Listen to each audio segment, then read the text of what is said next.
Bonjour à tous et bienvenue à C'est lundi, que lisez-vous 41e édition. Désolée pour le petit retard, puisque là nous sommes mardi, et donc je me rattrape vite en vous parlant donc de ce que je suis en train de lire en ce moment. Donc oui, je n'ai toujours pas fini de lire Chasseuse de vampires, le tome 2, donc Le souffle de l'archange, mais presque, là je vais le finir ce soir. Donc encore une fois, je dirais, ne lisez pas les quatrièmes de couverture, ça sert strictement à rien. En fait, là, c'est vrai que les quatrièmes de couverture, on est censé savoir qui est l'ennemi de nos deux héros, et en fait, pas vraiment. Donc bon, ça sert à rien de le lire, autant de découvrir vraiment au fur et à mesure.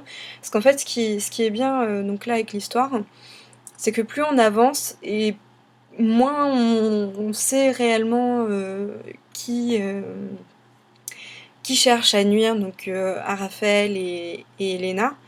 Et c'est vrai que c'est quand même pas mal parce que tout indique une personne et en même temps moi je me demande, puisque comme j'ai pas lu encore la fin, je ne sais pas encore, et je me demande si vraiment ça va être ça ou si on va nous faire un petit truc de fourbe. Sinon, j'aurais quand même un point assez négatif sur ce livre. Malheureusement, il me saoule par moments.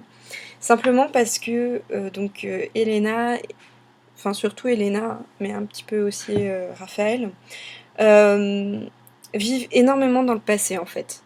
C'est-à-dire que Elena repense tout le temps à ce qui s'est passé dans son enfance, le meurtre d'une partie de sa famille. Et en fait, on en revient tout le temps aux mêmes choses. C'est-à-dire qu'ils se répètent tous les deux. Donc ils répètent deux phrases qu'ils ont déjà dit avant pour juste rajouter un petit élément. Puis la fois suivante, c'est exactement la même chose et ils rajoutent encore un tout petit élément. Je trouve ça tellement répétitif que oui, on a compris. Il y a eu le meurtre d'une partie de sa famille.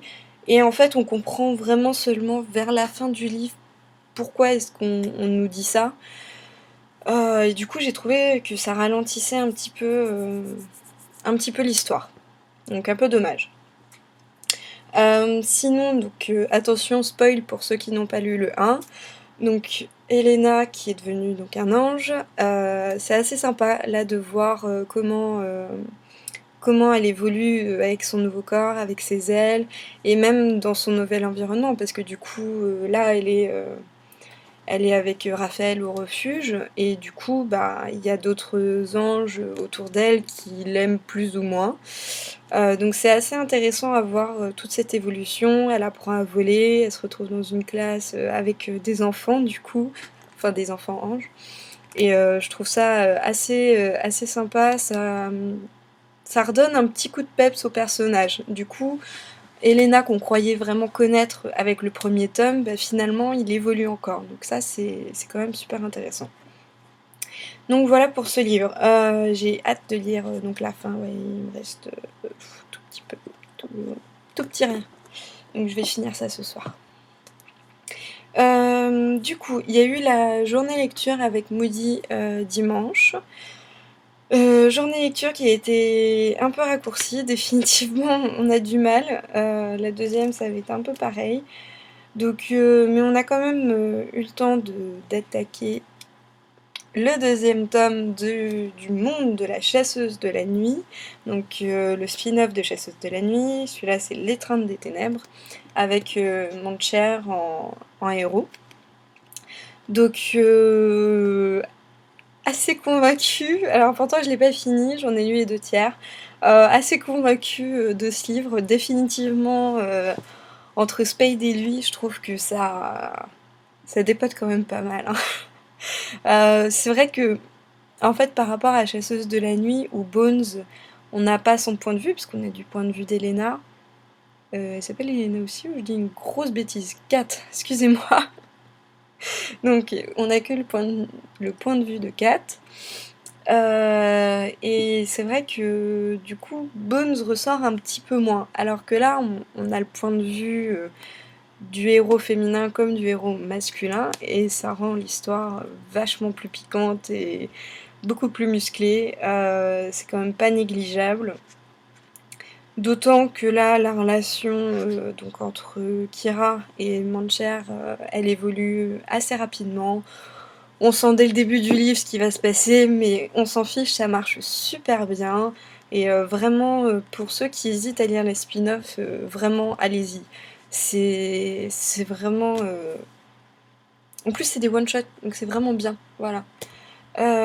D'autant que quand vous allez continuer à lire la suite de la saga, vous serez un peu paumé, je pense, parce que les personnages donc Denise et Spade pour le premier spin-off et celui-là, je pense qu'ils vont être réutilisés, donc n'hésitez pas. Franchement, vous serez pas déçus. C'est pas vraiment chasseuse de la nuit. On garde l'univers. Il y a de temps en temps les personnages, donc Cat et Bones, qui interviennent, mais vraiment, allez-y, foncez. Donc voilà pour ce que je suis en train de lire en ce moment, donc ça va être fini rapidement parce que je les dévore. Et du coup, donc en prochaine lecture, donc comme prévu, il y a toujours le Radiance, le tome 3 au cœur des rêves. Et nouveau reçu, il y aura Sentiment 26, donc de chez Michel Lafon, qui est une dystopie. Donc j'ai hâte de le découvrir. Il y a un énorme engouement autour de ce livre, donc j'ai vraiment hâte de savoir de quoi il retourne. Voilà. Donc c'est tout. Question lecture. Question news. Donc dans 2 jours, il y a La Cité, tome 2, qui sort. Donc aux éditions Rue du Monde, si je ne me trompe pas. Si, c'est ça.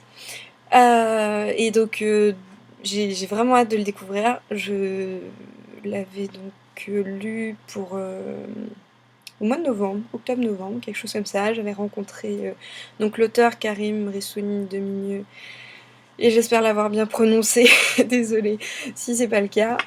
Donc lors du salon du livre et de la presse jeunesse à Montreuil. Et vraiment c'est un livre dans lequel j'avais été complètement emportée, donc j'ai hâte de lire la suite, d'autant que le personnage principal, ça va être un des héros, en fait, du groupe principal, mais pas le héros du premier tome, donc ça aussi, je pense que ça va être très intéressant à lire. Donc voilà. Et bien c'est tout pour aujourd'hui, donc je vais vous souhaiter à tous et à toutes une bonne soirée avec de bonnes lectures et une bonne semaine. Je vous dis à lundi prochain. Salut!